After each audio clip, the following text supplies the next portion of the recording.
एक घने जंगल में, जहां पेड़ों की छाया हमेशा ठंडी रहती थी, वहां निहाल नाम का एक बहुत ही खूबसूरत मोर रहता था। निहाल के पंखों का रंग इतना गहरा नीला था, जैसे किसी ने सारे आसमान को उस पर उंडेल दिया हो। जब वह नाचता तो लगता जैसे जमीन पर हीरे मोती बिखर गए हों। लेकिन निहाल की एक अजीब कमजोरी थी।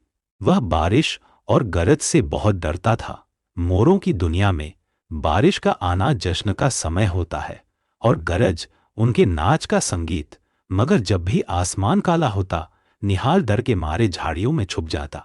जंगल के सभी मोर उसे छिड़ाते नहीं थे, पर हमेशा हैरान रहते थे। इतना सुंदर मोर और इतना कमजोर दिल, वह सोचते। एक दोपहर मौसम तेजी से बदला। काले बादल आसमान पर ऐसे छा गए जैसे पूरी दुनिया पर एक नीली चादर डाल दी हो। ठंडी हवा तेज हुई और मौसम की मीठी खुशबू आने लगी। सभी मोर अपनी नाच की तैयारी में मस्त थे। निहाल भी बाहर खड़ा था, लेकिन उसके पैर जमीन से चिपक गए थे। और फिर वह हुआ जिसका निहाल को सबसे ज्यादा डर था। धाम! पहली तेज गरज हुई। निहाल का जिस्म कांप उठा और वह तेजी से भागकर एक बड़े घने बरगद के पेड़ की जड़ों में छुप गया।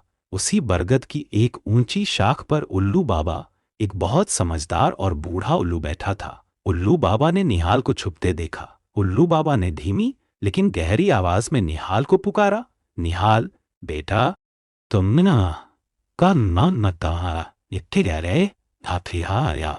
यह तो नाचने का समय है, छुपने का नहीं।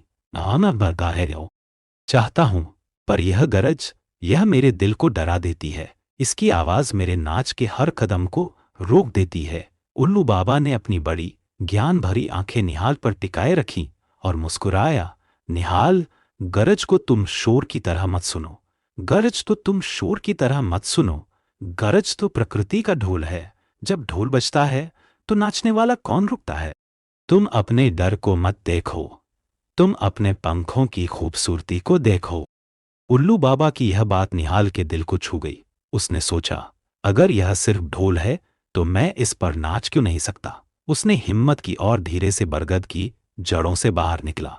उसने अपनी आंखें बंद की और हवा में घुली मिट्टी की खुशबू को महसूस किया। धाम!